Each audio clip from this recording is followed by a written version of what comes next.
Paano ba maging matagumpay sa buhay? Ano ba ang mga tools ang kinakailangan para makamit ito? Well, sa video natin ngayon ay ating tatalakayin ang 11 Rules of Success, na halos ginagawa ng mga pinakamatatagumpay na tao sa buong mundo. Ang 11 Rules of Success ay ang pinaka-epektibong formula na maaari mong gawin para ganap kang maging matagumpay sa anumang layunin na gusto mong makamit, kaya kung handa ka na, ay let's start now.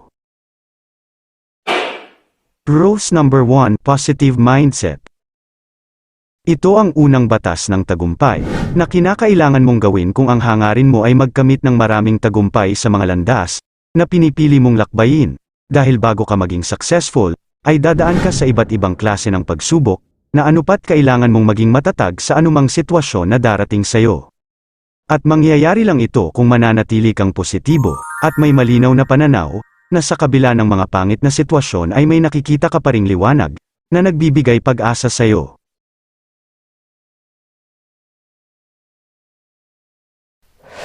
Rules number 2, Patience.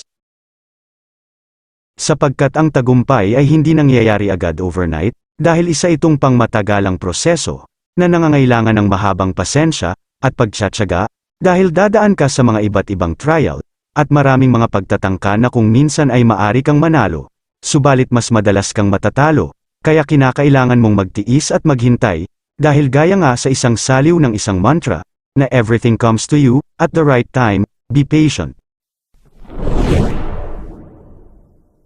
Rules number 3, Hard work. Lahat ng talento at karunungan na mayroon ka, ay hindi magiging epektibo, kung hindi mo sasamahan ng sipag, determinasyon, at ng pagtsatsaga, dahil kagaya ng mga luxury car na kahit gaano man kaganda at kabilis, kung hindi mo naman paaandarin or gagamitin ay wala ring halaga anumang specs ang mayroon ito, gaya nga ng sabi sa isang kasabihan, na hard work beats talent, when talent doesn't work hard. Rules number 4, ang iyong biswalisasyon. Dahil sabi nga ni Robert Collier, na visualize this thing that you want, see it, feel it, believe in it. Make your mental blueprint, and begin to build, dahil ang lahat ng bagay ay binubuo ng enerhiya. Kaya naman kung palagi mong iniisip ang lahat ng bagay na gusto mong makamit, ay tinutulungan mo ang iyong sarili na makita ng mas malinaw, ang mga nakatagong daan patungo sa pagkamit nito, kung paanong sinabi ng isang dakilang henyo na si Albert Einstein, na visualization is more important than knowledge. Kaya kung magagawa mong gunitain ng mas malinaw, ang anumang bagay na gusto mong makamit, ay masisigurado kung mas malinaw mo ring makukuha ang mga ito. Rules number 5, maging mapagpasalamat. Ang pagiging thankful mo sa lahat ng bagay, maging malaki man ito o maliit, ay nagpapakita ng ugali ng isang taong matagumpay, dahil tiyak na hindi ka rin masisiyahan sa anumang bagay na malaki, kung hindi ka marunong masiyahan sa mga bagay na maliit. Kaya matutong magpasalamat, sa anumang bagay na mayroon ka, at tiyak na magiging mas madali sa iyo ang pag-abot ng iyong tagumpay, sabi nga ni Eckhart Tolle, na acknowledging the good that you already have in your life, is the foundation for all abundance. Rules number 6, maniwala ka sa iyong sariling kakayahan. Dahil walang successful na tao ang nagtagumpay, na hindi naniwala sa sarili niyang kakayahan, halos lahat ng mga matatagumpay na tao, ay may malaking tiwala sa kanilang mga sarili, na anupat nakahanda sila na palaging sumugal, sa mga bagay na walang kasiguraduhan. Dahil gaya nga ng sabi sa isang mantra, na nobody will believe in you, unless you believe in yourself, kaya kung gusto mong maging matagumpay na tao, ay kailangan mo munang magtiwala sa iyong kakayahan. Dahil bago mo makamit ang iyong tagumpay, ay kinakailangan mo munang maniwala, na makakamit mo ito. Rules number 7, ang iyong pagpupursigi. Dahil halos lahat ng mga pinakamatatagumpay na tao, ay dumaan sa maraming pagsubok bago nila nakamit ang malalaking tagumpay, na kanilang inaasam. Sapagkat ang tagumpay ay binubuo ng hindi mabilang na pagtsatsaga, at maliliit na hakbang, at ng maraming kabiguan, na siyang magtuturo sa iyo patungo sa tamang mga paraan, na iyong nararapat na gawin. Kung paanong sinabi ng isang American writer na si Napoleon Hill, na victory is always possible for the person who refuses to stop fighting. At napatunayan nga ito ng American investor, na si Ronald Read, kung saan nakilala nga siya bilang isang janitor, na matyagang nag-invest sa stock market at namuhay lang ng simple, kung saan sa pagpanaw niya ay nagpamana siya ng milyong-milyong dolyar sa mga charity. At paano niya nagawa ito? Simple, gamit ang pagtsatsaga at pagiging consistent sa kanyang ginagawa. Rules number 8, Discipline. Dahil ang disiplina sa sarili ay nagpapahintulot sa iyo na manatiling nakafocus sa iyong mga layunin. Nagbibigay daan din ito, upang manatili kang may kontrol sa iyong sarili at sa iyong reaksyon, lalo na sa hindi magagandang sitwasyon. Ang disiplina sa sarili ay maihahalin tulad mo rin sa isang kalamnan, na kung mas madalas mo itong gagamitin, ay mas lumalakas din ito at lalo pang tumitibay. Kaya napakahalaga na manatili kang disiplinado sa iyong sarili. Kung ang layunin mo ay magtagumpay sa anumang larangan na iyong binabalak gawin.